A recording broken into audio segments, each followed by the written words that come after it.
بسم اللہ الرحمن الرحیم۔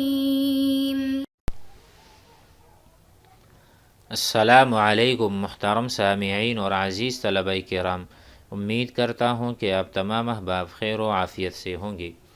آج کا ہمارا سبق نمبر 98 ہے، جس میں ہم شاعر ربیعۃ بن مخروم کو پڑھیں گے۔ ان کا کوئی ترجمہ اور پس منظر مذکور نہیں، لہٰذا اشعار پڑھتے ہیں اور اسے سمجھنے کی کوشش کرتے ہیں۔ وقال ربیعۃ بن مخروم أخوك من يدنو وترجو مودته وإن دعي استجاب إذا حاربت حارب من تعادي وزاد سلاحه منك اقترابا وكنت إذا قريني جاذبته حبالي مات أو تبع الجذاب فإن أهلك فذي حنق لظاه علي تكاد تلتهب التهابا مخضت بدلوه حتى تحسى ذنوب الشر ملأ أو قرابا بمثلي فاشهد النجوى وعال بي الأعداء والقوم الغضابا فإن الموعدي يرون دوني أسود خفية الغلب الرقابا كأن على سواعدهن ورسا على لون الأشاجيع أو خضابا۔ یہ اشعار نصیحت برے ہیں، اس میں گویا کہ وعظ و نصیحت ہے۔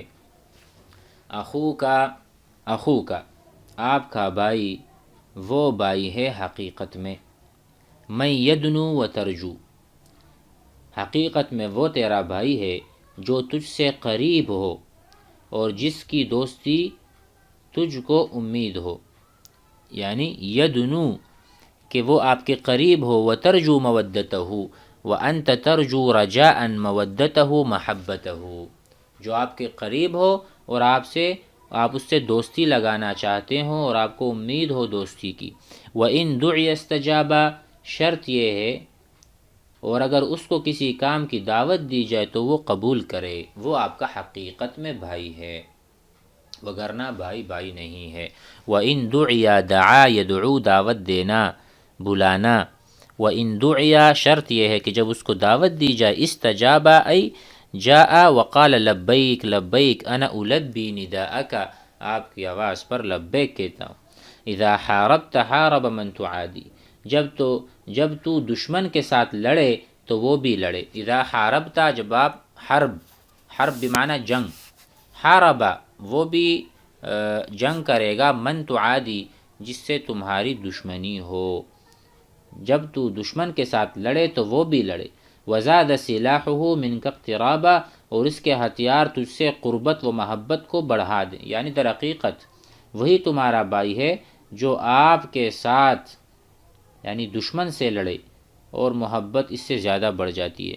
وَكُنْتُ إِذَا قَرِينِي جَاذَبَتْهُ، تیسرے شعر میں کہتے ہیں اور میں ایسا قوی تھا جوانی میں کہ جب میری رسیاں میرے ساتھی کو کھینچتی تھیں تو وہ مر جاتا تھا یا کھینچ آتا تھا، یعنی زمانہ شباب میں اگر مجھ کو اور میرے ساتھ کسی دوست کو کسی ایک رسی میں کوئی باندھ لیتا اور پھر ہمارے درمیان رسہ کشی ہوتی تو میں غالب رہتا۔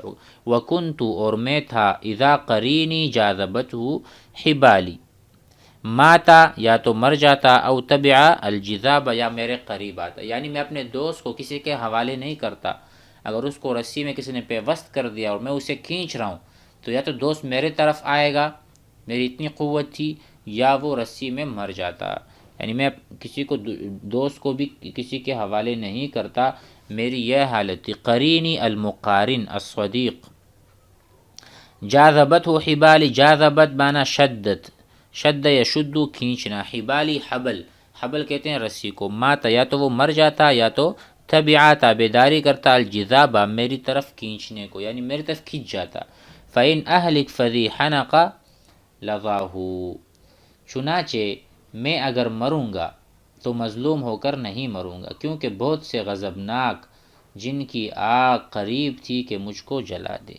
فَإِنْ أَهْلِكْ، اگر میں ہلاک ہوتا ہوں، فَذِي حَنَقْ، تو یہ جو ہے نا جو غصہ کرنے والے لوگ ہیں، لَظَاهُ عَلَيَّ، ان کی چنگاریاں، ان کی بھڑک، ان کی کاوشیں مجھے ہلاک کرنے کی ہیں، جو مجھ پر غصہ ہیں، مجھ سے جلتے ہیں، ان کا غصہ اور ان کی آگ میرے اوپر بھڑک رہی۔ تکاد قریب ہے، تلتہب التہابا، قریب ہے کہ وہ یعنی چنگاریاں لے، اور التہابا کہتے ہیں لظا کہتے ہیں شعلے کو، آگ کو۔ قرآن مجید میں بھی ہے کلا انہا لظا، ٹھیک ہے۔ تو اس میں یہ کہنا چاہ رہے ہیں کہ اگر میں مروں گا تو کسی ظالم کی وجہ سے میں مروں گا۔ آگے بڑھتے ہیں۔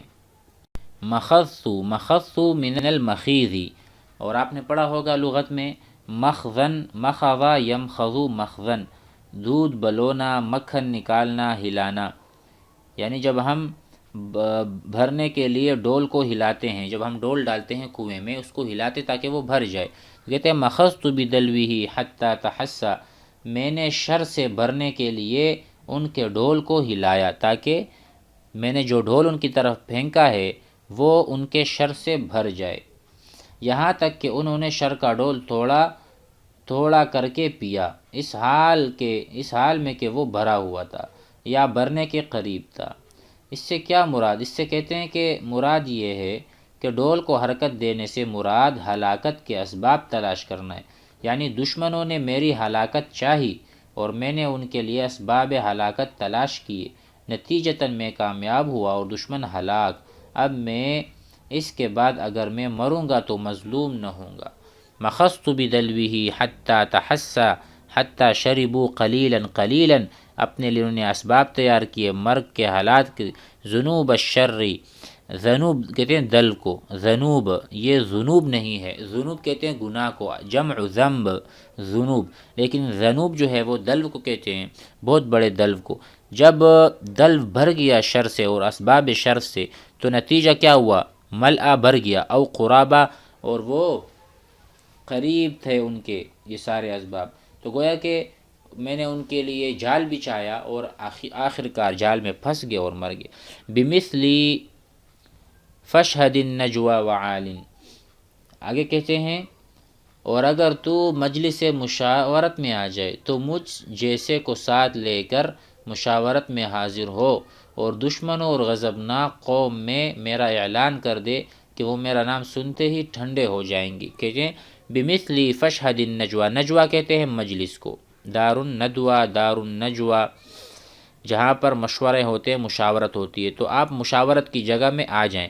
وعال بھی العداء، اور میری طرف سے اعلان کر دو دشمنوں کو، والقوم الغضابہ، اور جو مجھ سے ناراض ہیں یا مجھ پر غصہ ہیں، الغضاب من الغضب۔ فإن الموعدی یرون دونی، اور مجھے دھمکیاں دینے والے مجھ سے پہلے یا میرے پیچھے خفیہ نامی کچھار کے موٹی گردن والے شیر دیکھتے، یعنی میری عدم موجودگی میں صرف میرا نام سن کر وہ اتنے خوفزدہ رہتے ہیں کہ گویا ان پر خفیہ نامی کچھار کا شیر حملہ آور ہوا ہے، تو جب میں ان کے سامنے ہوں گا تو پھر کیا حال ہوگا۔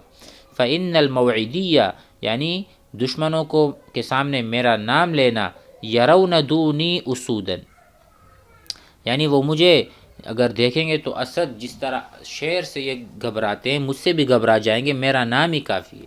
خفیتا الغلب الرقابہ، الغلب الرقاب کہتے ہیں، الغلب کا ترجمہ ہے موٹی گردن والے، الرقاب گردن کو کہتے ہیں، یعنی موٹی گردن والے شیر سے جس طرح لوگ ڈرتے ہیں، میرے نام سے اس طرح ان میں خوف طاری ہو جاتا ہے۔ کأن علی سواعدہن ورسا، یہ کہنا چاہتے ہیں گویا کہ ان کے بازوؤں پر درس یا مہندی کا خضاب لیپا گیا ہے، جو ہتھیلی کی پشت کی رگوں کے رنگ پر غالب آ گئی، یعنی خون کی سرخی کی وجہ سے ایسا معلوم ہوتا ہے کہ ان شیروں کے ہاتھوں پر ورس یا سرخ خضاب لگایا گیا ہے، حالانکہ وہ خون ہوتا ہے جس سے ہاتھ کے ظاہری حصے کی رگیں نظر نہیں آتی، اس پر اپنے ہاتھوں کے خون آشامی بیان کرنا مقصود ہے۔ یہ کہتے ہیں کہ ہم نے بہت سے اتنے قتل کیے کہ گویا ہمارے ہاتھ خون سے لت پت اور رنگین ہیں، تو یہ ہماری شجاعت سے گھبرائے ہوئے ہیں۔ کأن علی سواعدہن، سواعدہن موٹے گردن والے جو شیر ہیں، ان کے ہاتھ اگر رنگین ہیں تو وہ ہم ہیں۔ علی لون الاشاجع او خضابا، کأن علی سواعدہن کہ ان کے جو بازو ہیں اس پر درس یا ورس یا مہندی کا خضاب لیپا ہے، علی لون الاشاجع، اشاجع کہتے ہیں جو رگیں ہیں ہاتھ کی، ہتھیلی کی پشت کی رگیں، گویا کہ جب اس پر بھی یہ خون غالب آ گیا سمجھو کہ یہ زیادہ شجاعت والے ہیں اور بہت زیادہ قتل کرنے والے ہیں۔ او خضابہ۔ امید ہے کہ سبق آپ حضرات کو سمجھ میں آ گیا ہوگا۔ والسلام علیکم۔